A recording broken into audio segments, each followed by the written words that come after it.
Welcome to our channel. If you want to verify your OnlyFans creator account to start monetizing your content, follow these detailed steps to complete the verification process successfully. Step 1. Visit the OnlyFans website and log into your creator account using your registered email address and password. Step 2. Navigate to your account settings by clicking on your profile picture in the top right corner and selecting Settings from the drop-down menu. Step 3.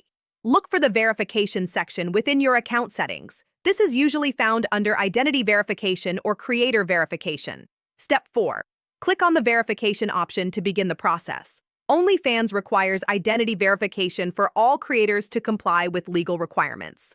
Step 5. Prepare a valid government-issued photo ID such as a passport, driver's license, or national identity card. Make sure the document is current and not expired.